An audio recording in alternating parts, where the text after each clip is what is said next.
दोस्तों नमस्कार। आज एक बहुत ही महत्वपूर्ण रणनीति के ऊपर चर्चा करने जा रहे हैं हम लोग।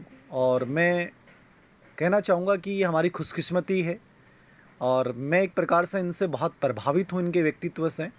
प्रोफेसर सीबी यादव सर आज हमारे साथ आज के इस श्रृंखला में, जिसमें हम सिविल सर्विसेज की तैयारी कैसे की जाए, प्रिपरेशन कैसे करें और अपने आप को एक बेहतर कम समय में अपने आप को एक सिविल सर्विसेज के रूप में देखना कैसे पसंद करें, इन सब चीज़ों के ऊपर अपन कंप्लीटली चर्चा करेंगे। और एक स्मार्ट स्टडी के साथ कैसे लक्ष्य को प्राप्त किया जा सकता है, ये भी हमारी चर्चा के अंदर रहेगा। तो प्रोफेसर सीबी यादव सर का आज की श्रृंखला में हार्दिक अभिनंदन और हार्दिक स्वागत करता हूँ। सर वैसे किसी परिचय के मोहताज नहीं है, क्योंकि जब भी राजस्थान विश्वविद्यालय शब्द आपके दिमाग में कहीं ना कहीं गूंजेगा तो सर का जिक्र कहीं ना कहीं आ जाएगा। और वर्तमान जो भर्तियां चल रही हैं और पिछले 10 से 15 वर्षों में सर ने जो सिविल सर्विसेज के अभ्यर्थियों के लिए जो अतुल्य मार्गदर्शन दिया है, उनके जीवन में सफलता तक पहुंचाने में जो एक महत्वपूर्ण कड़ी के रूप में काम किया है, इसलिए मैं कहना चाहूँगा कि एक प्रकार से इनका परिचय देना, एक प्रकार से सूरज को रोशनी दिखाना होगा। सर से विशेष रूप से मैं प्रभावित हूँ, क्योंकि इनकी एक मुहिम थी और उससे मैं जुड़ा था। और उस मुहिम का जो उद्देश्य था वो एक निस्वार्थ भाव से अपने क्षेत्र के लोगों तक और गरीब बच्चों तक एक सिविल सर्विसेज हो या किसी भी एग्ज़ाम की तैयारी हो, उसको कैसे बेहतर रूप से अंजाम दिया जा सके, ये इनका एक अभियान था। उससे मैं इनके माध्यम से परिचित हुआ और आज मैं इनके साथ जुड़ा हुआ हूँ। मुझे बहुत अच्छा लग रहा है कि आज मैं आपकी मुलाकात एक ऐसी शख्सियत, एक ऐसे व्यक्तित्व से करा रहा हूँ जो एक लोक प्रशासन विषय का एक्सपर्ट के रूप में नहीं, राजस्थान पत्रिका के अतिथि संपादक के रूप में भी इन्होंने बहुत सारे लेख लिखे हैं वर्तमान समस्याओं पर, और सिविल सर्विसेज के बच्चों के लिए जो विशेष रूप से कार्य कर रहे हैं वो वास्तव में बहुत सराहनीय है। तो सर आपका बहुत बहुत स्वागत है। पहले तो मुझे लगता है कि कुछ अतिशयोक्ति हो गई है। बिल्कुल साधारण और किसान परिवार से हैं भैया। आज कोशिश करेंगे सर कि हमारे बच्चों को एक बेहतर समझ विकसित करें और बिल्कुल ईमानदारी से उनको कोई दिखावा नहीं करते हुए, एक ईमानदारी वाली जो बात है ना, क्योंकि अब शायद हम उस मुकाम पे आ गए जहां हम हमारी ऑनेस्टली बात कह सकते हैं। क्योंकि जब हम तैयारी शुरू करके जब शुरू में एग्ज़ाम पास किए थे तो ये शंका होती थी कि अगर थोड़ा सा कम बता देंगे तो लोग हमारे पे डाउट करने लग जाएंगे। लेकिन आज की इस पूरी परिचर्चा में हम विद्यार्थियों के साथ में उनकी भावनाओं और संवेदनाओं को उसकी एम्पैथी के साथ जुड़ते हुए एक ईमानदारी से प्रयास करेंगे। तो सर बातचीत को आगे बढ़ाइए कि जी सर, आपने एकदम बहुत सही कहा। एक अच्छे व्यक्तित्व की सबसे बड़ी पहचान ये होती है कि वो सादगी के साथ, सरलता के साथ और अभ्यर्थियों के सही मार्गदर्शन के लिए तत्पर रहता है, और आपके व्यक्तित्व की यही विशेषता है। सर आज की जो परिचर्चा है हमारा, एक बहुत ज़्यादा कमेंट्स मेरे पास आते हैं कि सर एक सिविल सर्विसेज की तैयारी कैसे शुरुआत करें, कैसे वहाँ तक पहुँचें। एक बड़ा लंबा कठिन डगर होती है, कठिन सफ़र होता है। बहुत सारे लोग इसमें गलत मार्गदर्शन भी दे देते हैं। बहुत से गांव के जो अभ्यर्थी होते हैं उनको पता भी नहीं होता कैसे पढ़ें, क्या पढ़ें। तो सबसे पहली चीज़ मैं आपसे यही जानना चाहूँगा, क्योंकि आप इस से काफ़ी लंबे समय से जुड़े हुए हैं और आपने बहुत से बच्चों को इस मुकाम तक पहुँचाया है। आज आपके बहुत सारे आपसे पढ़े हुए बच्चे राजस्थान प्रशासनिक सेवा में बहुत अच्छे मुकाम पर आज पद स्थापित हैं, और आपने खुद ने इस सिविल सर्विसेज में 2008 में सिलेक्शन लिया। ये एक अलग बात है कि आपने उसको छोड़ दिया और केवल आप शिक्षा के क्षेत्र में राजस्थान विश्वविद्यालय में आज एक असिस्टेंट प्रोफेसर के रूप में लोक प्रशासन विभाग के अंतर्गत कार्यरत हैं और लंबे समय से बच्चों को मार्गदर्शन दे रहे हैं। सर मेरा पहला प्रश्न आपसे ये रहेगा कि अमूमन बच्चों का पहला प्रश्न होता है, जैसे बच्चा ग्रेजुएशन कर रहा है या 12वीं कर रहा है, 12th कर रहा है बच्चा, या वो MA कर रहा है, तो एक सिविल सर्विसेज के बारे में बच्चों को कहाँ से सोचना शुरू करना चाहिए? कौन सी उम्र, एज उसके लिए सबसे बेस्ट रहेगी? कहाँ से उसकी शुरुआत हो जानी चाहिए? तो उसकी प्रारंभिक चीज़ें क्या होनी चाहिए? इसके ऊपर थोड़ा सा सर मार्गदर्शन दें बच्चों को, ताकि बच्चा एक सही समय पर और एक सही रणनीति के साथ इसके बारे में थोड़ा सा सोच सके। सबसे अच्छी बात यह है कि आज जो चर्चा कर रहे हैं तो सवाल पूछने वाले भी सिविल सर्विसेज के दौर से खूब लंबा दौर गुजरा हुआ है, और मैं भी एक लंबा दौर, मेरा थोड़ा तैयारी के साथ साथ में बच्चों के साथ में, वो बच्चे जो तैयारी करते हैं तो कई अनुभव साथ में जुड़ गए। एक तो खुद का अनुभव होता है, एक सैकड़ों बच्चे जब तैयारी करते हैं तो उनके अनुभव भी साथ यात्रा में है। मेरा ईमानदारी वाला जवाब ये है इसमें कि बच्चों को कब शुरुआत करनी चाहिए। मुझे लगता है इस कब कब के चक्कर से है ना बहुत लेट कर देते हैं बच्चे, क्योंकि ये कब कब की शुरुआत ही नहीं होती है। और यही सबसे बड़ी मुझे लगता है एक हेजिटेशन होती है कि शुरुआत कैसे करें, शुरुआत कहाँ से करें। मुझे लगता है अगर आप ये हमारी परिचर्चा सुन रहे हो तो जिस समय ये परिचर्चा सुन रहे हो उसका अंत इस बात से नहीं होना चाहिए कि अब शुरुआत कब करें। शुरुआत अभी और इसी समय से कर देनी है। कैसे करें ये मैं आपको बता देता हूँ कि करना क्या है। पहली चीज़ तो आप सिविल सर्विसेज की तैयारी शुरू करने की अगर सोच ली है तो एक इस सेवा के प्रति और इस तैयारी के प्रति आपको अपने भीतर मन में बहुत गहरा प्रेम जागृत करना पड़ेगा, क्योंकि ये प्रेम ही एक चीज़ होती है जो मतलब आपको अपने आप लोगों से भी मिलाएगी, मेरे जैसे सैकड़ों लोगों से अन्य से भी मिला देगी। लेकिन आपका एक तो यहाँ से जुनून पैदा हो कि नहीं बस बनना है मुझे, और जिद होनी चाहिए। सर जिद के बिना कोई काम नहीं होता है, मैंने देखा है कि, और जिद है ना पागलपन वाली जिद होनी चाहिए, बच्चों वाली जिद होनी चाहिए। और सर तो मनोविज्ञान के ज़्यादा अच्छे जानकार है, वो आपको बताएंगे कि हम ये जिद करते हैं वो हमारे सबकॉन्शियस माइंड में स्टोरेज होती जाती है और वो बाद में हमारे जो हमारा संकल्प शक्ति है उसको भी मजबूत करती है।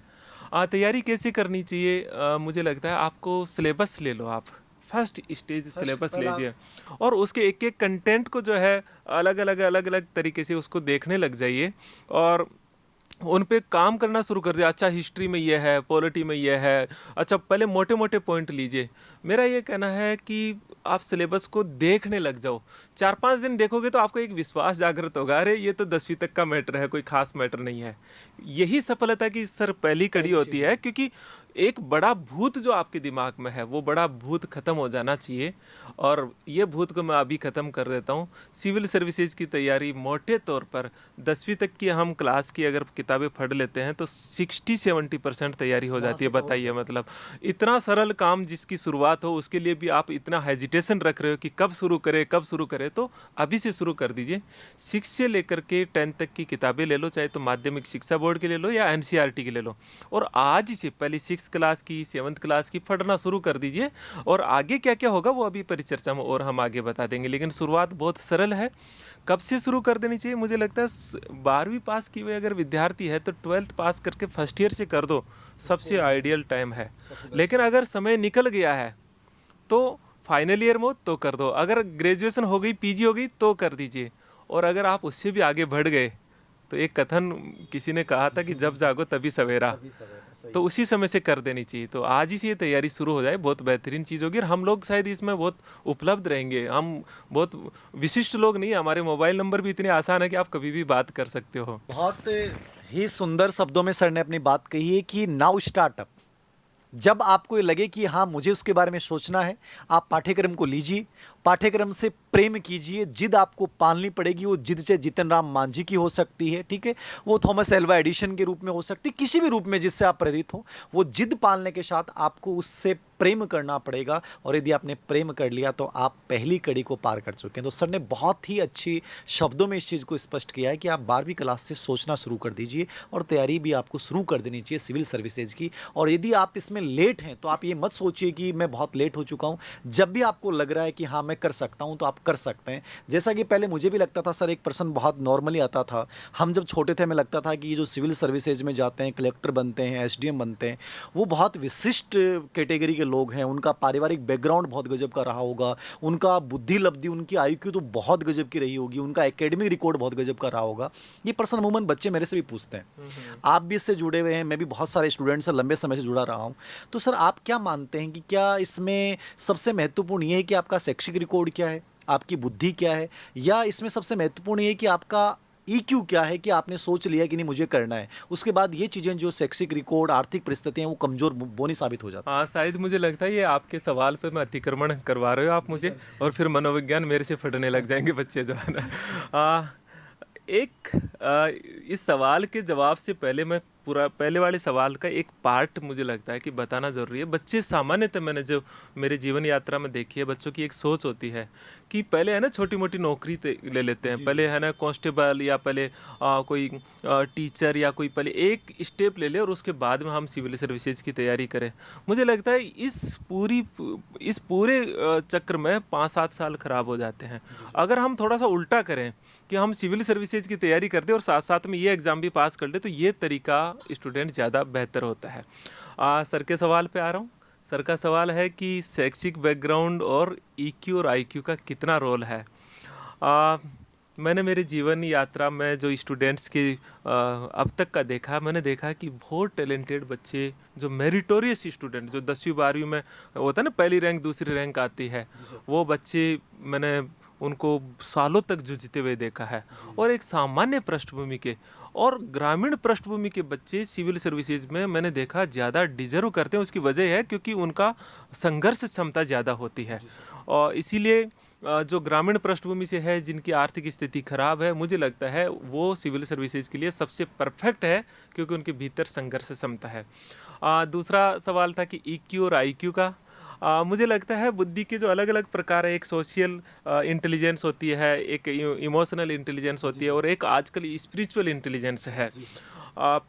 सिविल सर्विसेज में बेसिकली एनवायरमेंटल इंटेलिजेंस और स्पिरिचुअल इंटेलिजेंस, और उसके साथ में हम कहते हैं इमोशनल इंटेलिजेंस, इसका ज़्यादा महत्व है। क्योंकि यहाँ आंकड़ों से नहीं, यहाँ जो ऑब्जेक्टिव क्वेश्चंस आते हैं उनके भीतर भी सिचुएशन के बेस पे निकालना पड़ता है। और रिटर्न प्रश्न में जो मार्किंग लिखते हैं वो तो पूरी तरह से ये मान के चलिए कि एट ए मोमेंट आपका क्या जजमेंट देता है, और उसके भीतर किस तरह से आप इंटरडिसिप्लिनरी अप्रोच लेके आ जाते हैं, और उसमें आप जीवन का कोई छोटा मोटा घटनाक्रम है वो भी अगर आप जोड़ देते हो, एक आपको यूनिक और मौलिक बना देता है उस सवाल को। तो ये भी एक मुझे लगता है कि इमोशनल इंटेलिजेंस का साथ साथ में एनवायरमेंटल इंटेलिजेंस सर ज़्यादा बेहतर जानेंगे, बताएंगे, लेकिन आपके चारों तरफ जो घटनाक्रम हो रहा है वहाँ एक बुगले की तरह ऐसे नज़र होनी चाहिए, झपक लिया, और उसकी जैसे ही देखा उसके पीछे बैकग्राउंड की चीज़ें और वो सारी की सारी निकाल ली।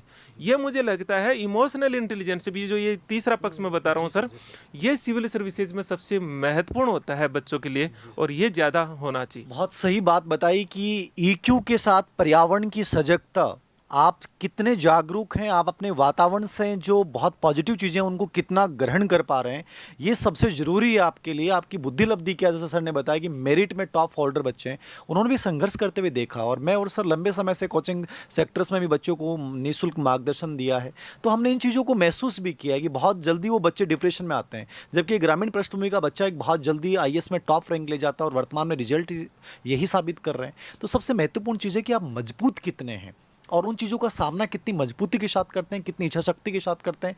यदि जज्बा है, आप में जुनून है, तो आप किसी भी बड़ी से बड़ी सिविल सर्विसेज एग्जाम को क्रैक कर सकते हैं। सर, एक पर्सन नॉर्मली बच्चा पूछता है कि जब मैं सिविल सर्विसेज की तैयारी कर रहा हूँ, चाहे वो आरएस की कर रहा हूँ, चाहे आईएएस की कर रहा हूँ, मुझे परी एग्जाम पे सबसे पहले ध्यान देना है, या मैं मेंस को भी साथ लेके चलूं, या मैं तीनों चरणों को साथ लेके चलूं कि परी भी, मेंस भी और इंटरव्यू भी? तो इन तीनों चरणों को साथ लेके चलना चाहिए, या केवल सिर्फ एक पार्ट पे, पहले एक ही पार्ट पे ध्यान दे? इस पे आपका क्या राय रहेगी? मेरी राय नहीं है, मुझे लगता है इस पूरी तैयारी में सबसे बड़ी गलती जो स्टूडेंट करता है वो इसी पक्ष पे करते हुए देखा है मैंने। मैं ये कहूँ 90% नहीं बल्कि 99% बच्चे जो असफल होते हैं उसका मोटा वजह ये है कि उनको ये लगता है कि जब तक ये स्क्रीनिंग एग्जाम, जिसको हम प्रारंभिक परीक्षा कहते हैं, वो पास नहीं हो, उससे पहले तो मेंस का सोचना ही जैसे पाप है ये। और ये आजकल मुझे लगता है अभी जो अलग अलग दौर देखे हम, वो भी हैं जो 2000 का जो दौर था, 2010 वाला दौर भी देखा, लेकिन आज के बच्चे में मैं ये ज़्यादा टेंडेंसी को उभरता हुआ देख रहा हूँ। क्योंकि पहले हमें ये सिखाया कि जाता था और पहले सब्जेक्ट होते थे, तो हम पहले मेंस की तैयारी करते थे। लेकिन एक चीज़ ध्यान रखिए कि सिविल सर्विसेज में आपको जाना है तो आपका चयन मुख्य परीक्षा के प्राप्तांक, जैसे आरएस में 800 मार्क से है नहीं है, और आईएएस के अंदर लगभग 2050 नंबर का है। तो ये जो मुख्य परीक्षा के प्राप्तांक है प्लस साक्षात्कार। अब साक्षात्कार तो एक सतत प्रक्रिया है, वो व्यक्ति तो आपका एक दिन में बाद में भी नहीं बन सकता, लेकिन कम से कम आपको मुख्य परीक्षा और प्रारंभिक परीक्षा ये दोनों तो साथ साथ लेना चाहिए। और इसका सरल से सरल तरीका है, आप जब अपना सिलेबस ले रहे हो, उस सिलेबस में प्रारंभिक परीक्षा और मुख्य परीक्षा को ऐसे बांटिए कि वो कौन कौन से टॉपिक है जो प्रारंभिक परीक्षा और मुख्य परीक्षा में कॉमन है। और उन्हें ऐसा नहीं कि होमवर्क करना पड़ेगा। स्टूडेंट क्या करता है, ये होमवर्क नहीं करता और सीधे कोचिंग क्लास में जाकर के सेमिनार सुनना चाहता है। जितना होमवर्क आप अपनी टेबल पे करेंगे उतना ही स्टूडेंट जो है अपना पक्ष मजबूत कर लेगा। तो यहाँ होमवर्क करें कि हिस्ट्री के अंदर ये 3 टॉपिक ऐसे हैं जो केवल मेंस में है, ये 10 टॉपिक ऐसे हैं जो प्रारंभिक और मुख्य परीक्षा में है, और कौन सा वो टॉपिक है जो केवल मुख्य परीक्षा में है। इसमें ऐसा करना चाहिए कि जो प्रारंभिक और मुख्य परीक्षा में कॉमन टॉपिक है उनके कॉमन टॉपिकों पर प्री और मेंस दोनों देखना चाहिए, और केवल जो मुख्य परीक्षा के अलग से टॉपिक है उनको एक समय रखे और समय को इस तरह से बांटे कि अगर आपका दिन का टोटल समय है तो 3/4 भाग दोनों के जो कॉमन पार्ट है उसको देना चाहिए। लगभग 1/4 जो हिस्सा है वो मुख्य परीक्षा वाले को बिल्कुल अछूता नहीं छोड़ना चाहिए, क्योंकि अछूता छोड़ने वाले में क्या होता है कि जब प्रारंभिक परीक्षा पास हो जाती है तो आजकल एक नई टेंडेंसी और उभर रही है, और ये स्टूडेंट्स को मैं बताना भी चाहूँगा, क्योंकि बेसिकली नीति निर्माता अपने लोगों को, अपने विद्यार्थियों को लेने के लिए एक रणनीति रखते हैं अलग अलग तरीके से, जो हमको समझ में भी नहीं आती है। कि वो पहले तो 3 साल तक एग्ज़ाम नहीं करवाते, लेकिन प्री हो गई तो बाद में कहेंगे 40 दिन के अंदर मेंस होनी चाहिए, क्योंकि उनमें क्या होते हैं, उनके बच्चे जो होते हैं, जो पॉलिसी बना रहे हैं वो बच्चे उसमें लीड कर जाते हैं। इसलिए स्टूडेंट्स ये हमेशा ध्यान रखें, आप तो सब छोटे भाई हो, कि जो मुख्य परीक्षा का अलग पार्ट है उसको भी आप देखते रहें, और जो मेन पार्ट है उस पर बराबर काम करते रहें। जब आप मुख्य परीक्षा को साथ में लेते हो तो प्रारंभिक परीक्षा की गंभीरता और 3 गुना हो जाती है। मैं आपको बहुत क्लियरली कह रहा हूँ। अब बनना है तो बनना है, फिर उसमें ये क्या सोचना कि असफल हो जाएंगे तो हो जाएंगे, फ़र्क क्या पड़ेगा। अब जब बनना है तो उसमें ये हो तो उसके बाद में ये हो, ये गुणा भाग बिल्कुल नहीं करें। बाकी मुख्य परीक्षा को ऐसा प्रायोरिटी पे रखना चाहिए। और प्री जब आए, प्रीलिम्स एग्जाम्स हो, उसके सर मुझे लगता है कि अगर ये तैयारी करे तो 40-45 दिन का समय खूब है केवल प्रीलिम्स पे फोकस करने का, इससे ज़्यादा कोई ज़रूरी नहीं है। बहुत सही, एक बड़ा प्रश्न था आप लोगों का और इसका समाधान आप लोगों को मिल गया होगा कि आप केवल एक पक्ष पे ध्यान ना देके आपको मेंस को साथ लेके चलना पड़ेगा, और वो पार्ट जो दोनों में सेम है उनको विशेष रूप से बहुत अच्छे से तैयार कर लें, ताकि जैसे ही मेंस एग्जाम प्री के बाद आप क्वालिफाई होते हैं तो आप पे एक दबाव नहीं आए कि साहब 45 दिन बाद में आपको मेंस एग्जाम देना है, क्योंकि इसमें सफल वही होंगे जो मेंस को साथ लेके चलेंगे। याद रखना, इसका जो अंतिम परिणाम होता है उसमें वही अभ्यर्थी सफल हुए हैं जिन्होंने दोनों पक्षों को साथ लेके चला। तो इस डर को अपने दिमाग से निकालिए और दोनों चीज़ों को साथ लेके चलिए। सर, एक बच्चों का एक प्रश्न भी रहता है कि जैसे सिविल सर्विसेज की तैयारी करनी है तो एक कोचिंग इंस्टीट्यूट का एक बड़ा रहता है कि कोचिंग करनी ही चाहिए या सेल्फ स्टडी करनी चाहिए। वर्तमान में जैसे ऑनलाइन एजुकेशन का भी एक बड़ा प्रचलन चल रहा है, तो आपके अनुसार इसमें कहाँ तक क्या मददगार हो सकती है? सेल्फ स्टडी सबसे बेहतर है या कोचिंग इंस्टीट्यूट का भी मार्गदर्शन लिया जा सकता है, बशर्ते कि वो एक बहुत सही रणनीति के साथ हो, और या ऑनलाइन भी इसमें कोई भूमिका निभा सकता है? देखिए, इसमें कुछ बातें तो आइडियलिस्टिक होती है जो लोग करते हैं, और विशेषकर सेलेक्ट होने के बाद में ज़्यादा कर लेते हैं। लेकिन मैं मेरे खुद के जीवन में भी नज़दीकी से देखता हूँ तो कोचिंग की भूमिका इतनी होती है कि जिस चीज़ को समझने में हमको 4 महीने लगते हैं तो वो चीज़ हमको 1 महीने में मोटी मोटी चीज़ें पता लग जाती है। और क्या पढ़ने से ज़्यादा क्या नहीं पढ़ना, ये महत्वपूर्ण होता है। लेकिन ये मुझे लगता है स्टूडेंट, आपको बहुत गौर करने वाली बात है कि आप कोचिंग में किन शिक्षकों को चुनते हो, क्योंकि जनरली कोचिंग जब बिजनेस बन जाती है तो वो क्या पढ़ने के स्थान पर क्या और पढ़ना चाहिए वो बहुत हवा खड़ा करती है, क्योंकि व्यापार जो है वो भय से चलता है। और जो बहुत सरल और सहजता से आपके कुछ ऐसे सीनियर्स हो सकते हैं, कुछ सेलेक्टेड हो सकते हैं, कुछ ऐसे टीचर्स, मोस्टली टीचर बहुत अच्छे ही होते हैं। मैंने मेरी जीवन यात्रा में देखा। आज तो हम 5 सितंबर को शिक्षक दिवस को बात कर रहे हैं तो बहुत ऑनेस्टली बात करेंगे इस बात की। तो वो आपको सरलता से जो टॉपिक, जैसे मान लीजिए कि प्रेसिडेंट की डिस्क्रिशनरी पावर है, तो प्रेसिडेंट तो आप पढ़ लोगे लेकिन वो डिस्क्रिशनरी पावर है उनको उन तक पहुंच नहीं पाओगे। तो वो पहुंच उस टॉपिक पे नहीं, उस टॉपिक के अलग अलग पहलुओं पे जिसमें आपका ध्यान नहीं जाएगा, वहाँ आपका ध्यान एक शिक्षक जो होता है वो ले जाता है। तो इसलिए एक तो शिक्षक का महत्व है, लेकिन ये मैं ज़रूर कहूँगा कि शिक्षक कौन, इसलिए शिक्षक का चुनाव ज़रूर थोड़ा सा इसमें ध्यान से देख लेना चाहिए कि आप जिस शिक्षक से कर रहे हो तो वो मैं ये नहीं कह रहा कि वो कितना इंटेलिजेंट है, लेकिन ये ज़रूर होना चाहिए कि वो ईमानदार होना चाहिए। वो ज़्यादा ये नहीं हो कि मैं सर एक शब्द यूज लेता हूँ, श्री श्री 1008, तो श्री श्री 1008 होते हो, कई बार भटकाते ज़्यादा हैं। तो एक सरलता से और सहजता से व्यक्तित्व दिख जाता है। कहते हैं ना, आंखें बोलती, आपको ज़्यादा परीक्षण करने की ज़रूरत नहीं है। अगर आप टीचर से बात करोगे तो उसकी आंखों में दिख जाती है चीज़ें। तो एक तो यह है। ऑनलाइन टीचिंग के बारे में सर मुझे ऐसा लगता है, मैं पता नहीं भविष्य में जाके गलत भी सिद्ध हो जाऊं, लेकिन आज मुझे लगता है कि सब्सिडरी के रूप में तो आप रख लीजिए किसी के थोड़ा बहुत, बाकी ऑनलाइन प्लेटफॉर्म में वो जीवंतता नहीं है। तो मैं आपसे नहीं कह रहा स्टूडेंट्स, लेकिन उसे एक सपोर्टिव सिस्टम आप रख सकते हो। लेकिन केवल ऑनलाइन प्लेटफॉर्म का आप कोर्स ले लो और ये सोचो कि मैं इसकी बदौलत सिविल सर्विसेज की तैयारी, क्योंकि सिविल सर्विसेज में कंटेंट और फैक्ट नहीं होते हैं, वहाँ भावनाएं होती है, वहाँ छोटी छोटी चीज़ें होती है, वहाँ टीचर का एक पर्सनल सानिध्य भी होना चाहिए। तो कोचिंग का एक फ़ायदा ये हो सकता है कि आपको किसी शिक्षक का जो उस यात्रा को कई लोगों को लेके गया है, तो आपको एक पर्सनल सानिध्य भी मिल सकता है। बाकी जो स्टूडेंट घर बैठ के भी दृढ़ इच्छा शक्ति से कर सकते हैं, तो मैं कभी भी ये नहीं कहूँगा कि नहीं किया जा सकता, किया जा सकता है। लेकिन इतना ज़रूर है कि कहीं यात्रा थोड़ी लंबी नहीं हो जाए, मुझे हमेशा ये डर रहता है। इसलिए बहुत सारे लोग, अब तो हम सर ने बताया, मैं खुद इसमें बहुत निःशुल्क और निस्वार्थ भाव से, मतलब निःशुल्क भी इतना कि कोई मिनिमम चार्जेज में हम हमें कहीं बैठ जाए, बच्चे नहीं मिल रहे हमें पढ़ने वाले बच्चे आजकल जो है वो ऑनलाइन उन प्लेटफॉर्मों के लगे रहते हैं, या फिर वो दिल्ली जैसी जगह भग जाते हैं, उनको लगता है कि वहाँ जा कर के सफलताएं मिलती है। बाकी छोटी छोटी जगह आपको लोग मिल जाएंगे। मुझे लगता है जिस छोटे से शहर में आप रह रहे हो, वहाँ भी आपको बहुत अच्छा मार्गदर्शक मिल जाएंगे। सर बहुत सही शब्दों में सही बात कही है सर ने कि मार्गदर्शक ईमानदार हो और आप में जज्बा हो और सही रणनीति के साथ यदि उसको अपनाया जाए तो निश्चित रूप से हम किसी भी छोटे से शहर में और किसी भी इंस्टीट्यूट में आपको विशेष रूप से ध्यान रखना है कि वहाँ लोग कौन पढ़ा रहे हैं, उनका बैकग्राउंड क्या है, और आप वो इतनी जब इस सर्विसेज की आप तैयारी कर रहे हैं तो आपको थोड़ा सा अनुमान लग जाता है। दूसरी बात, ऑनलाइन क्लासेस का बड़ा एक प्रश्न था बच्चों का, तो सर ने बता दिया है कि आप एक सप्लीमेंट्री के रूप में उसको यूज कर सकते हैं, लेकिन वो कभी भी ऑफलाइन क्लासेस का स्थान नहीं ले सकती, और ये हम सब जानते हैं। क्योंकि वहाँ जो इमोशंस होते हैं, वहाँ जो कॉन्सेप्ट क्लियर करने का, एक टीचर का पढ़ाने का, बच्चों के आमने सामने जो एक वास्तविक शिक्षण होता है वो नहीं हो सकता। फिर भी आपको सुविधा के अनुसार आप इस पर सोच सकते हैं।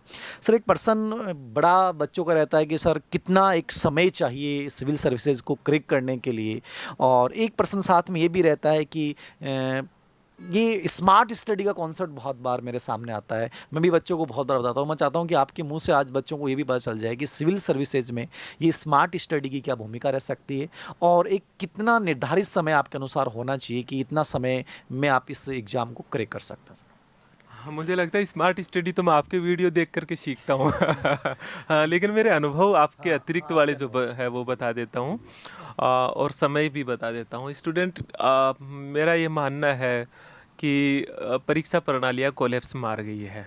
इसलिए जो हम पहले बात करते थे सर, और बहुत दुख होता है मुझे, और मैंने आज तो इस बात के लिए कहा भी कि एक शिक्षक के तौर पर हम सिर्फ आपको पढ़ाए नहीं, बल्कि अब तो हमको सरकारों से भी लड़ना पड़ेगा इस बात के लिए कि हमारे बच्चों का, क्योंकि बच्चे बेटे होते हैं, बच्चियाँ मतलब बेटे बेटियों के समान होते हैं। आज 3-3 साल तक एग्ज़ाम वैकेंसी नहीं आ रही, और आ जाती है तो 3 साल लग रहे हैं। इसलिए इस बात के लिए भी हमको, मुझे लगता है कि आने वाली जितनी भी हमारी पीढ़ियाँ, और लड़ेंगे, क्योंकि डेमोक्रेसी में ऐसी चीज़ नहीं होती है, उसमें हम भी साथ रहेंगे। अगर ईमानदारी से तैयारी की जाए, और अगर सही सही एक साल में वैकेंसी आ जाए, तो 2 वैकेंसियाँ खूब है लास्ट, इससे ज़्यादा कोई ज़रूरत नहीं है। और एक कंप्लीट तैयारी के लिए 1 साल अगर ऑनेस्टली तैयारी की जाए तो खूब है। लेकिन ये इस पे डिपेंड करता है। सर मेरी पहली तैयारी जो थी ना, वो 4-5 महीने में कंप्लीट हो गई थी, और मैंने प्री का पास करके मेंस का पास कर लिया था। लेकिन ये तो इस बात पे डिपेंड करता है कि आपका उसके प्रति कितना कमिटमेंट है पढ़ाई के प्रति। इसलिए समय मुझे लगता है अलग अलग लोगों के लिए अलग अलग होता है, और ये परिस्थिति पे भी डिपेंड करता है। अगर वैकेंसी नहीं आई तो फिर बहुत मुश्किल काम हो जाता है। लेकिन जो ग्रेजुएशन से तैयारी कर रहे हैं, उन्हें बिल्कुल फर्स्ट अटेम्प्ट में ही, मैं देख रहा हूँ, अभी मैं मॉक इंटरव्यू ले रहा हूँ, बिलीव नहीं होता है, बिल्कुल ग्रेजुएट किया हुआ बच्चा, जिसकी उम्र अपने लगता है ना कि अभी तो ये गलियों के अंदर क्रिकेट खेलते हैं, वो इंटरव्यू दे रहे हैं। मॉक इंटरव्यू में खुद भी थोड़ा सा हम लग जाते हैं कि हमने बहुत बड़ी गलती कर दी है, छोटे छोटे बच्चे आ रहे हैं। तो ऐसा आजकल हो रहा है, और ऐसा ही आप लोगों को जो नई तैयारी कर रहे हैं, उनको अभी से तैयारी शुरू कर देनी चाहिए। सर जो स्मार्ट पढ़ाई वाला है, मैंने आपकी चीज़ देखी, मैं उसमें बस इतनी सी देखूंगा। मेरी वाली जो पढ़ाई जो मैंने की है, वही मैं आपको बता रहा हूँ कि मेरे पास में लास्ट के अंदर जो खुद के नोट्स थे, वो खुद के नोट्स एक सब्जेक्ट के 20-25 पेज के ही थे सर। तो जब कोई दूसरे आते थे तो उस समय चूँकि वो बताते नहीं थे, हम टेबल के नीचे छुपा देते थे ऐसे, इसके नीचे जो है। और जब और आते थे तो वो मोटी मोटी किताबें रखते थे, और उन मोटी मोटी किताबों को छोटे से नोट्स में कैसे, जैसे एक टॉपिक होते हैं, उसके क्या कीवर्ड्स होते हैं, उन कीवर्ड्स को लिख लिया, ये फैक्ट है, ये इसके एनालिसिस भी उसी में लिख देते थे, 5-6 कीवर्ड, जो केवल उसको मैं डिकोड कर सकता हूँ। इसीलिए भले आप किसी कोचिंग के नोट्स पढ़िए या किसी किताब पढ़िए, लेकिन जो आपका रिवीजन नोट्स है वो कभी भी किसी दूसरे का नहीं लेना चाहिए। और वो छोटे छोटे शब्दों में, जिससे आप जैसे एक पेज को देखते तो आपको चीज़ें जो एक होती है ना, पूरी मूवी चल जाए उसके पीछे, जो पूरी किताब की यात्रा चल जाए। ये चीज़ मुझे लगता है स्टूडेंट करता नहीं है। वो मोटी मोटी किताबों में अंडरलाइन करता रहता है और वो पढ़ता रहता है, उसको उसके दिमाग में यही भूत बांट देते हैं। विशेषकर इसमें कोचिंगों का भी बड़ा रोल है, और जो लोग सिविल सर्विसेज पास कर लेते हैं वो भी कई बार ये ऑनेस्टली बात नहीं करते। बाकी मैंने ज़्यादातर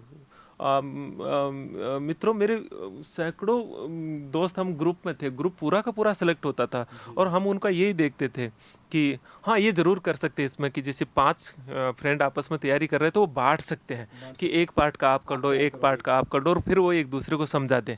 तो ये एक तरीका तो हो सकता है, तो स्मार्ट तरीका यही होता है। और दूसरा ये होता है कि आप एक साथ लंबा पढ़ने की बजाय थोड़ा सा आगे जाने के पीछे, हमारा आप मस्तिष्क की प्रक्रिया आपको ज़्यादा पता है, हम पीछे रिवीजन नहीं करते हैं, तो वो थोड़ा सा जो है ना देखें। और एक सर मेरा अपना गूढ़ रहस्य है, वो भी मैं बता देता हूँ, कि जो ये शाम को हम घूमने फिरने का समय रखते हैं या वॉकिंग रखते हैं, उसमें ये मोबाइल और ये नहीं लेके जाए, और उसमें है ना हम थोड़ा सा जो पढ़ा है उसको मनन करें, थोड़ा आनंद लें, थोड़ा और कुछ करें। ये तरीका जो था ये अलग बना देता है किसी को भी, क्योंकि एग्जाम में जो चीज़ें याद आती है वो चीज़ जो हम घूम रहे थे और उस समय जो हमने रिकॉल किया था वो चीज़ें आ रही होती है। कभी गाड़ी चला रहे हो, बाइक चला रहे हो, कभी और कर रहे हो, कभी कहीं बैठे हो, उस समय में हमको जो है हमारी किताबों के भीतर चले जाए। और भी नहीं तो एक छोटी सी, मैं आज लाया नहीं, एक छोटी सी डायरी होती है सर, पॉकेट। उसके अंदर अगर आप लिख लेते हो तो आप कहीं बैठे हुए हो या बस यात्रा कर रहे हो, तो वहाँ पे वो चीज़ें एक वर्ड से पूरी किताब की यात्रा हो जाती है। स्मार्ट स्टडी का आपका बहुत बड़ा पर्सन था, और बहुत मेरे को सबसे अच्छी बात सर की जो लगी, एक्सपीरियंस सर ने बताया कि खुद के अपने नोट्स तैयार करना एक अच्छा आपका मित्र मंडली हो सकती है। और विशेष बात देखिए, आज के समय में क्या हो रहा है कि जब भी आपको खाली टाइम मिलता है तो हम मोबाइल को लेके शुरू हो जाते हैं, और मोबाइल हमें डिस्टर्ब कर रहा है। इवनिंग टाइम में जब आप जा रहे हैं तो मोबाइल को साथ लेके नहीं जाएं, एक छोटी सी डायरी अपने साथ रखें, तो वहाँ बहुत सारे टॉपिक पे आपका डिस्कशन हो सकता है। ये डिस्कशन स्मार्ट स्टडी का हिस्सा है। पॉइंट टू पॉइंट आप एक मोटी किताब को भी बहुत कम पेज में तैयार कर सकते हो, ये भी स्मार्ट स्टडी का हिस्सा है। तो ये बहुत बड़ी सर ने बात बताई, और सबसे बड़ी बात ये है कि जो उच्चतर सेवाएं हैं वो उनमें सफलता आसानी से प्राप्त की जा सकती है। बस डरने की आवश्यकता नहीं है, याद रखना। केवल आपको ये सकारात्मक रूप से सोचने की आवश्यकता है कि आई कैन डू इट, मैं कर सकता हूँ। सर एक बच्चे का पर्सन भी रहता है कि सर एक तो नोट्स कैसे बनाएं, नोट्स बनाने को लेकर बड़ा पर्सन रहता है। एक मैं चाहूँगा कि आप ये भी बताएं कि कितने घंटे की तैयारी बच्चे को सिविल सर्विसेज के साथ करनी चाहिए। और एक पर्सन साथ में 3 सवाल जोड़ रहा हूँ मैं, आईएएस और आरएस दोनों को साथ लेके क्या आगे बढ़ा जा सकता है, क्योंकि दोनों की बहुत सारी चीज़ें कॉमन भी हैं। तो आपके अनुसार एक बच्चा सिविल सर्विसेज राजस्थान की तैयारी कर रहा है, आरएस की तैयारी कर रहा है, तो क्या वो आईएएस को साथ लेके चल सकता है? इस पर थोड़ा सा सर आप बताएं। 2 सवालों के जवाब तो बहुत छोटे छोटे ही दे देता हूँ, क्योंकि काफ़ी समय हो गया। नोट्स कैसे बनाए, मैंने आपको बताया कि जब आप बुक लेके बैठते हो तो एक साइड में डायरी लेके बैठना चाहिए, और बहुत छोटे छोटे कंटेंट उसमें पॉइंट्स के रूप में लिखना चाहिए। और कभी भी इस बात की परवाह नहीं करनी चाहिए कि नोट्स अच्छे बनने चाहिए, क्योंकि इस अच्छे में हमेशा चीज़ें रह जाती है। कैसे भी बना लो उनको, ऐसा बुरा से बुरा लिखा हुआ भी आपका है ना, वो सबसे ज़्यादा आपके लिए तो वही संजीवनी है। इसलिए अच्छा, नोट्स बहुत डिटेल में नहीं बनाना चाहिए सर, डिटेल में किताबें पढ़नी चाहिए, नोट्स बहुत शॉर्ट में होना चाहिए जो है। और दूसरा सवाल क्या था सर, आईएएस आरएस के अलावा ये तो मुझे लगता है शायद आप बेहतर बताओगे, है ना, घंटे तो नापना ही नहीं चाहिए। हाँ, घंटे में तो आपको, मुझे लगता है कि इंजॉय करते हुए पढ़ना चाहिए, मतलब उसको जिए। अब बैठे हैं तो आपको ऐसा नहीं है कि घंटे नापने लगे कि आज तो 7, और किसी दिन अगर 2 घंटे भी पढ़ाई नहीं हुई ना तो परवाह नहीं करनी है। और किसी दिन जम गए तो मतलब आपका बैठ रहा तो सुबह से शाम तक बैठ जाइए, इसका कभी भी है ना दिमाग पे हवा नहीं बनाना चाहिए। लेकिन इतना ज़रूर मेरा एक है कि जिस रूम में आप पढ़ाई कर रहे हो उसमें है ना अनावश्यक चीज़ें नहीं होनी चाहिए, किसी की फ़ोटो, हाँ, किसी की फ़ोटो लगा देते हैं कि जहाँ आपका ध्यान अट्रैक्ट हो, कभी और हो। बिल्कुल ऐसा साधारण से साधारण कमरा जिसमें कुछ भी चीज़ें नहीं हो, ये ज़रूर उस स्टडी रूम में जाना। हाँ, जो आईएएस आरएस की तैयारी की है, ये शायद मुझे लगता है ये भी एक बड़ी गलती करते हैं। यूपीएससी जो है हर साल एग्ज़ाम कंडक्ट करती है, और मुझे लगता है राजस्थान का 90% सिविल सर्विसेज की तैयारी करने वाला बच्चा फिर यही सोचता है, पहले आरएस पास कर लूँ फिर आईएएस की सोचूंगा, और इस सोच उसको पीछे कर देती है। दोनों के बीच अभी जो रिजल्ट देख रहा था मेरे पास, जो मॉक इंटरव्यू में उदाहरण से आप समझ सकते हो, बहुत सारे स्टूडेंट ऐसे आए हैं जिन्होंने आरएस की तैयारी नहीं की। लास्ट के दिनों में 20 दिन 25 दिन देखा वो यूपीएससी की तैयारी कर रहे थे, आरएस में भी सिलेक्ट हो गए। लेकिन आरएस की तैयारी करते हुए यूपीएससी में सिलेक्ट होना ये मुझे सोचना भी बहुत भारी काम हो जाता है। इसलिए सिविल सर्विसेज की तैयारी कर रहे हो तो 80-90% तो जनरल स्टडीज़ का पार्ट कॉमन ही है।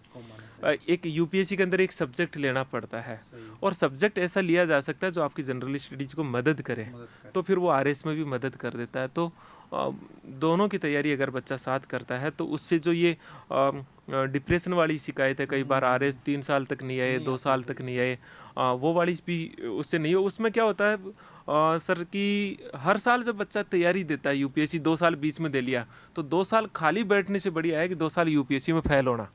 वो आपको है ना कई 3 कदम आगे ले जाता है। तो साथ साथ तैयारी करें, बेहतर है। कोई खास आपकी तैयारी कम भी है तो मैं भी तब भी कहता हूँ कि तब भी आपको यूपीएससी में बैठना चाहिए।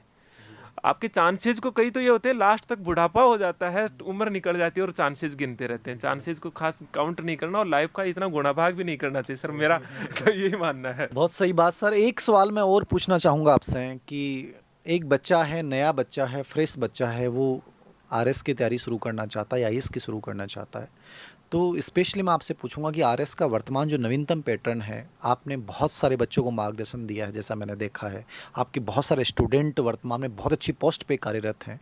तो एक आरएस के नवीनतम पैटर्न के अकॉर्डिंग बच्चे को कौन सी ऐसी बुक्स हैं जिनके ऊपर विशेष रूप से ध्यान देना चाहिए वर्तमान सिलेबस के अकॉर्डिंग, तो इस पे थोड़ा सा आप बच्चों को गाइड करें। बहुत सरल है, शायद मैं ऐसी बात भी आपको बच्चों बता सकता हूँ जिस पे आपको लगेगा कि सर ने तो हमको पता नहीं तैयारी करवा रहे हैं या हाँ, मुझे लगता है कि ये छोटी क्लास की किताबें और अगर हाँ इन किताबों के साथ में मेरा अपना एक क्योंकि इसमें क्या है 15 शब्द, 50 शब्द और 100 शब्द। 100 शब्द कितना होता है सर? 10-11 लाइन। 50 शब्द 5 लाइन। आपको आंसर देने के तरीके देखो। और 15 शब्द तो 2 लाइन के अंदर आंसर लिखा जाता है। अगर ये छोटी क्लास की बच्चों की ये नहीं आती है कभी ये संजीव पासबुक, एक्सीलेंट पास, मुझे पता नहीं ये जो है एनसीईआरटी के साथ में उनके वो छोटे क्वेश्चंस आते हैं, छोटे वाले क्वेश्चंस। वो छोटे वाले क्वेश्चंस जो है उन एनसीईआरटी के साथ में जो छोटे बच्चों की, जो आपके छोटे भाइयों के, वो छोटे वाले क्वेश्चंस को लेकर के अगर आप अपना मटेरियल तैयार करते हो तो मैक्सिमम मटेरियल आ जाता है, बजाय हम बड़ा बुक पढ़े। ये एक तो ये चीज़ है। इसके सिलेबस में टोटल 4 पेपर है और हर पेपर के भीतर फिर 3 पेपर है, लगभग 70 नंबर के आसपास का एक सेगमेंट है। तो जो फर्स्ट पेपर है उसमें हिस्ट्री है, उसमें इकोनॉमी है, उसमें मैनेजमेंट का और सोशियोलॉजी का पार्ट है। तो हिस्ट्री में बेसिकली वही किताबें होती हैं। इकोनॉमिक्स में मैं ये कहूँगा कि इकोनॉमिक्स हमेशा इसमें वो नहीं आता जो इकोनॉमिक्स की बुक्स होती है, इसमें करंट इश्यूज से जुड़ा होता है। और मैनेजमेंट के लिए तो छोटी सी बुक है, मेरी भी एक बुक आती है, चाहे किसी की भी ले लो, मैनेजमेंट के 5-6 टॉपिक है। सोशियोलॉजी के भी बिल्कुल जाति है, विवाह है, बिल्कुल सामान्य से टॉपिक है। सेकंड पेपर बहुत निर्णायक है। सेकंड पेपर में एक तो एथिक्स है, एक अर्थ साइंस है और एक जो है उसके अंदर आपका साइंस एंड टेक्नोलॉजी है। तो विशेषकर जो स्टूडेंट सोशल साइंस के हैं उनको साइंस एंड टेक्नोलॉजी पे विशेष ध्यान देना चाहिए। और जो साइंस के हैं वो एथिक्स का पार्ट है, एथिक्स एडमिनिस्ट्रेटिव एथिक्स है बेसिकली, और वो लीड दिलाता है और उस पर थोड़ा सा फोकस रखे। अर्थ साइंस ज्योग्राफी है जो अपनी 10th तक की किताबों से, और ज्योग्राफी में कहूँगा कि 11th 12th की बुक ज़्यादा अच्छी है। हाँ ज़्यादा। थर्ड पेपर इसमें सबसे ज़्यादा अलग हो जाता है, जो प्रीलिम्स में नहीं है। उसका एक पॉलिटी का पार्ट तो कॉमन है, लेकिन एक पार्ट पब्लिक एडमिनिस्ट्रेशन का है। उस पर भी मेरी सर एक बुक भी है पूरी पब्लिक, हाँ। और इसके अलावा एक व्यवहार है जिसमें आपका मनोविज्ञान का टॉपिक है, लॉ है। तो ऐसे करके थर्ड पेपर भी बहुत अच्छा पेपर है, इंटरेस्टिंग पेपर है, आईआर भी है उसमें। लेकिन एक जो अभी मैंने एक नया ट्रेंड देखा है कि जो रैंक बन रही है ऊपर टॉप, उसमें 3 पेपरों का रोल नहीं रहता, उसमें लैंग्वेज का रोल आने लग गया जो पहले नहीं आता था। तो लैंग्वेज की तैयारी स्टूडेंट फर्स्ट दिन जिससे शुरू करता है उसी दिन से शुरू कर देनी चाहिए। उसमें भी हिंदी का मतलब हिंदी की व्याकरण ही नहीं है, हिंदी का मतलब है हिंदी की ड्राफ्टिंग। अंग्रेजी का मतलब अंग्रेजी की व्याकरण ही नहीं है, उसकी ड्राफ्टिंग। और इसकी प्रैक्टिस, मैं तो ये कहता हूँ कि इसकी प्रैक्टिस के लिए 1 घंटा अगर आप डेली का निकाल लो, जिस दिन से तैयारी शुरू करते हो 1 घंटा अगर निकाल लो तो कभी अतिरिक्त नहीं देना पड़ेगा। और इसमें शिक्षक की भी बहुत कम आवश्यकता होती है, क्योंकि ड्राफ्टिंग का पार्ट या जैसे मान लीजिए मुहावरे हैं वो तो रटना ही पड़ेगा, उसमें कोई टीचर क्या कहेगा। तो ये तैयारी स्टूडेंट को डेली एक रेगुलर पैटर्न में लेनी चाहिए।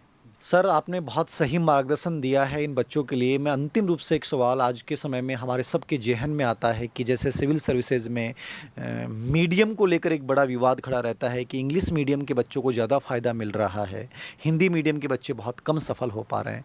तो इस पे आपकी क्या राय है कि हिंदी मीडियम का कोई ज़्यादा बड़ा रोल है या वर्तमान जो मार्किंग सिस्टम है वो उसमें कुछ बदलाव आया है? इस पे आपका क्या कहना है?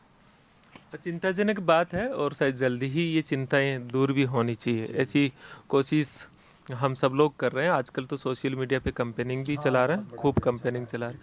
और इसमें जो डेटा है वो थोड़ी चिंता पैदा करता है और बच्चों के मन में डाउट पैदा करता है। लेकिन मैंने जो देखा वो ये देखा कि बहुत सारी young generation basically English medium में ही आ रही है। और दूसरी चीज़ें देखिए, वो ये देखिए कि हिंदी मीडियम के स्टूडेंट को मैं ये नहीं कहूँगा, लेकिन सामान्यतः मैंने देखा कि बहुत सारे पूर्वाग्रह से ग्रसित रहते हैं, वो ज़्यादा पढ़ते हैं। एक अंतर तो मैंने इंग्लिश मीडियम की स्टूडेंट में और उनमें देखा, जैसे मैगजीन भी लेते हैं हिंदी मीडियम की, जैसे आप मैगजीन दृष्टि को या किसी को भी उठा लेते हो तो इतनी डिटेल से उसको पढ़ते हैं। और इंग्लिश मीडियम की मैगजीन होती है वो टू द पॉइंट होती है। इसीलिए मैंने ये जो एक तो मटेरियल की अवेलेबिलिटी है और इसमें कोशिश की है सर, जैसे अभी ये पुस्तक, जैसे हाँ ये किताब जो समकालीन उभरते देश के विमर्श के बच्चों के लिए और आईएएस की जो भी बच्चे तैयारी कर रहे हैं उनके लिए बहुत बेहतरीन किताब है। मैंने अभी इसको कल से मैंने इसको देखना शुरू किया और इसमें जो वर्तमान समसामयिक मुद्दे हैं आपको जरूर देखनी चाहिए। जो भी बच्चा जिज्ञासु प्रवृत्ति का और जो सिविल सर्विसेज में या सामान्य भर्ती की भी तैयारी कर रहा है तो इसमें उस सब मुद्दों को शामिल सर ने किया है। तो निश्चित रूप सर ये आपने बहुत टू द पॉइंट विशेष रूप से बात की। आप जो कहना चाह रहे हैं? हाँ, मैं जो बात करना चाह रहा हूँ वो मैं आपसे यही बात पहले भी कर रहा था कि सामान्यतः हिंदी मीडियम में मैटर को क्या किया जाता है, कॉपी पेस्ट करके बड़ा कर देते हैं और ये बच्चों को शायद ज़्यादा, चाहे वो बुक्स के लेवल पे हो चाहे दूसरी जगह ये, तो इसमें अभी जैसे कोशिश कर रहे हैं, मैं खुद इसमें शायद जितनी संभव होगी और मेरे जैसे बहुत सारे लोग होंगे जो शायद हिंदी मीडियम के बच्चों के लिए सोच रहे होंगे, तो टू द पॉइंट मतलब संक्षिप्त में, जैसे ये देश के विमर्श में मैंने बहुत संक्षिप्त में 4 पेज में एक मुद्दा, 4 पेज में एक मुद्दा, इस तरह से होना चाहिए। तो यही चीज़ें थोड़ा सा अगर वो हिंदी मीडियम का बच्चा इतना सा कोशिश करनी पड़ेगी कि इंग्लिश मीडियम के मटेरियल को पढ़ने लग जाए, एग्ज़ाम वो हिंदी में दे ले, कोई दिक्कत नहीं है। बल्कि अब थोड़ा सा दबाव आ गया है सरकारों पर भी ये दिखाने के लिए कि कहीं ये गलत तो नहीं हो रहा, इसलिए हिंदी और इंग्लिश मीडियम का भूत बिल्कुल भी नहीं होना चाहिए। जो बच्चे हिंदी मीडियम में तैयारी कर रहे हैं हिंदी में ही रहे, क्योंकि इंग्लिश में जाने से बहुत वो उल्टा पड़ जाएगा उनका, तो वो कोई खास फर्क नहीं पड़ेगा। बस पढ़ाई का तरीका जो आप स्मार्ट कह रहे थे ना अपना, वो स्मार्ट तरीका बदल लें। थोड़ा सा अंग्रेजी मटेरियल इतना तो ज़रूर है कि आप अंग्रेजी मैटर को समझ के उसका भाव नहीं समझ पाओ, तो फिर मुझे लगता है इतना तो अंग्रेजी हमको वैसे भी तैयार करनी होती है, बाकी कोई खास फर्क नहीं पड़ेगा सर। अंतिम सवाल सर आपसे कि सिविल सर्विसेज की जो बच्चा तैयारी कर रहा है, आपका अंतिम रूप से उसके लिए क्या मैसेज रहेगा? अंतिम कोई आपका ऐसा मंत्र, जैसे गांधी जी ने भारत छोड़ो आंदोलन के समय एक बड़ा नारा दिया, वैसे एक वर्तमान अभ्यर्थियों के लिए आपका कोई ऐसा संदेश जो उनको जीवन में अपनाना चाहिए और उस संदेश के माध्यम से वो बच्चे यहाँ पे पहुँचें, सफल बने, इस पे कुछ कहना चाहेंगे सर? ऐसा है सर, मुझे लगता है कि कुछ पॉइंट, पहला पॉइंट, डर निकाल दीजिए आप भीतर से, भय निकालना है। मैं आपको बता रहा हूँ अलग अलग अनुभवों से, अगर आपने डर पे विजय प्राप्त कर ली तो आप इस एग्ज़ाम में भी आपने बहुत कुछ विजय प्राप्त कर ली है। दूसरा, शुरुआत आज ही से करनी है, अब आपको ज़्यादा सोचने की ज़रूरत नहीं है। तीसरा, आपका जिद और उसके प्रति कमिटमेंट और गहरा प्रेम, आपको ये इस बात की परवाह नहीं करनी है कि गाइडेंस देने वाले कौन रहेंगे, कैसे होंगे, अपने आप मिलते हुए चले जाएंगे। ये 2-3 बातें हैं। चौथी चीज़ ये है कि ज़्यादा इधर उधर की चीज़ें न देख करके टू द पॉइंट, कम से कम मटेरियल रखना है। और आप जो है पढ़ने के साथ साथ में लिख कर के प्रैक्टिस, बच्चा आजकल ये भी सोशल मीडिया आने के बाद मैं देख रहा हूँ कि वो लिखना बंद कर दिया है, तो लिख कर के प्रैक्टिस करे उत्तरों की। और ऑब्जेक्टिव में भी कुछ ऐसी टॉपिक वाइज जो आते हैं आजकल, तो खूब मैटर है, तो टॉपिक वाइज पे वो प्रैक्टिस करें। और मुझे लगता है कि एक उमंग मन में रखे। अगर कुछ विद्यार्थियों को असफलता भी मिली है तो कहीं ऐसा नहीं हो कि इस असफलता को आप अपनी बहुत गहरा दिमाग पे, कई बार ऐसा होता है एक छोटी सी लाइन ही होती है, लेकिन बार बार असफलताओं के बाद में जो सफलता मिलती है ना, मुझे लगता है उसका स्वाद कुछ ज़्यादा होता है। ये हमने भी महसूस किया, इसलिए है ना, वो बहुत सारे लोग लंबी असफलताएं लेते हैं और उसके बाद में सफलता होगी तो जो पहली बार में सफल होते हैं उनसे 4 गुना उनको उसका आनंद भी आएगा, और अंतिम रूप पर तो हम उस आनंद के लिए काम करते रहते हैं। तो यही छोटी छोटी बातें हैं।